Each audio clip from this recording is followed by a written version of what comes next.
You cannot have evolution and creation side by side. It doesn't work. It just flat does not work. Now, I know there are a lot of people who say, well, why couldn't God use evolution as his tool for creation? Well, actually he could have. But the scriptures say he didn't. The scriptures say he created everything perfect. Everything was good. And then a curse was put upon the entire universe, not just planet Earth, but the entire universe. And it will remain in effect until 6,000 years from Adam and Eve. Now, a lot of people laugh at the story of Adam and Eve and say that's not possible. Pack lies, it's a myth. The world, after all, has been proven to be millions of years old. The Bible does not teach that the earth is 6,000 years old. It only teaches that Homo sapien, you and I, as we are known today, is only 6,000 years old, or approximately 6,000 years old. It doesn't say the earth is 6,000 years old. In fact, it implies the earth is much, much older. And the fact that they're digging up remains of beings that are dating, by carbon dating, tens of thousands or hundreds of thousands of years old, they aren't Homo sapien.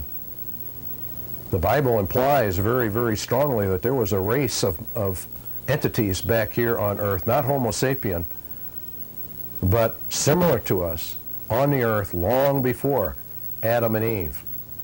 And the world came into a state of chaos and destruction and ruin, and then was cleaned up, and mankind was created.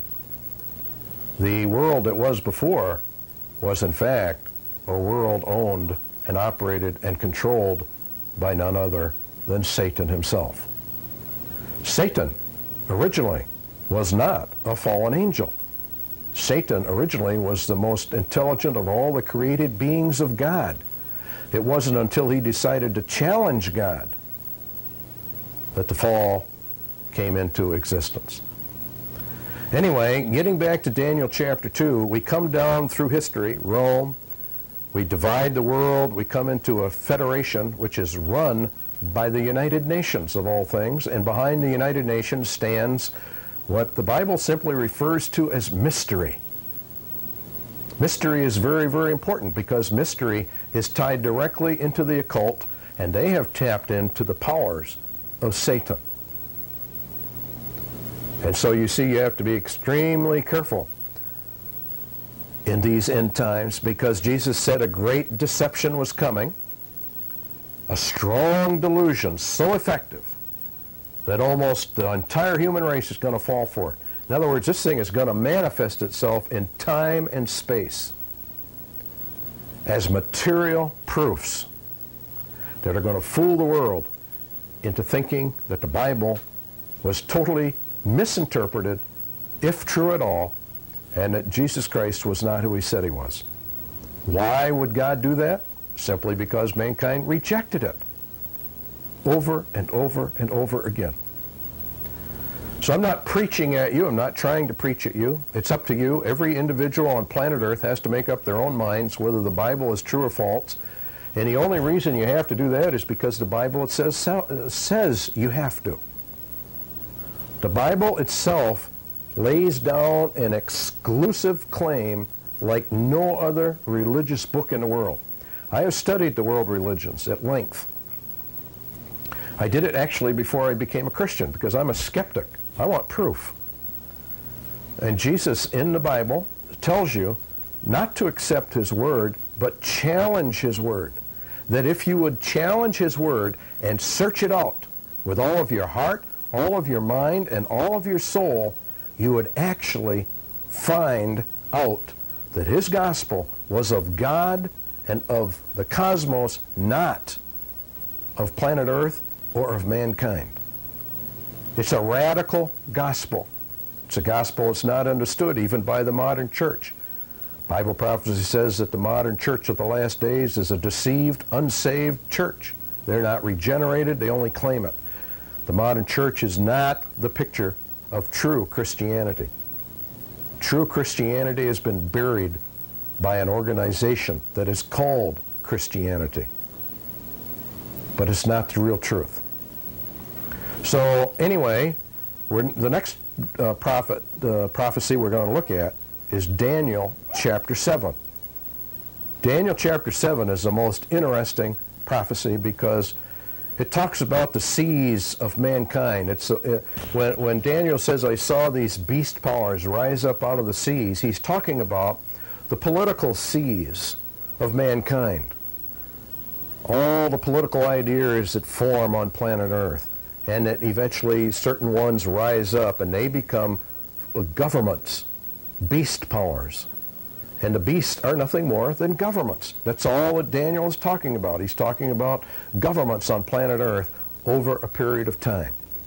In Daniel chapter 7, he said, I saw 4 beasts rise up out of the political seas of mankind. And he said the first was a lion, and it had eagle's wings. And that is a very, very important beast. The lion is not old Babylon, as you're being told by today's modern prophetic scholars at all. The lion is in fact England. You're going to find out that every one of these beast powers had major to-dos with Israel in its formation and its sustenance and its persecution. The eagle's wings on top of the lion are none other than the United States of America, which flies the eagle as its emblem. England and America are portrayed by the prophet Jeremiah as a mother and daughter relationship, and in fact America was actually born out of England. Now what's interesting about this is that the eagle's wings, America, is also portrayed in the scriptures as the biggest, greatest end-time nation to ever exist in the history of the world, and she has a code name. Her code name is Babylon the Great. Now, we have produced many videotapes to prove this, so I'm not going to get into that now. If you don't believe it, order the videotapes.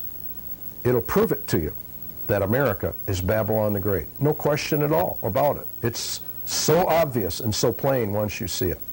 So the first beast power to rise up was England, and then right after that, America, the eagle's wings, tied together in a mother-daughter relationship, according to Jeremiah. Now, what's interesting is that the next beast that rises up is a bear. Now, everybody knows that the Russian bear was very deadly, formed the Soviet Union. It's interesting that there were 3 ribs in the bear's mouth, and the ribs themselves tell the bear what to do. The ribs are Marx, Engels, and Lenin, who founded the Russian doctrine and told the communist nation what to do. And it's really not a communist nation. It's a dictatorial slave state that utilizes the name communist, but it's not truly communist. It's simply a dictatorial socialistic slave state. Socialism has nothing to do with helping the common man. Socialism is run by the elite to help themselves at the expense of everybody that's not in the elite. Very simple. Wherever socialism goes, death, murder, destruction follow. And yet socialism is still with us and is eventually going to engulf the entire world, as we will get to in biblical prophecy. All right, so the Soviet bear rises up. It's dictated to by Marx, Engels, and Lenin. It says they go forth and devour much flesh. The communist concept has devoured probably 140 million lives total. That's a lot of people that have died in defense of dictatorial socialism. All right, the next beast to rise up, Daniel said, is a leopard. The leopard had 4 wings of a fowl. Supposed to be 4 Reichs. There are 4 heads on this leopard. The best example we have is Nazi Germany or national fascism.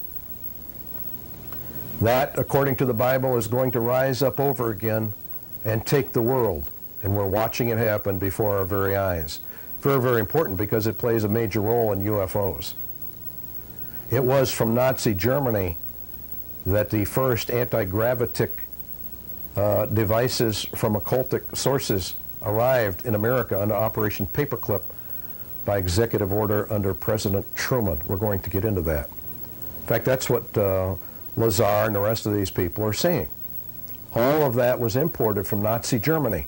Nazi Germany is going to run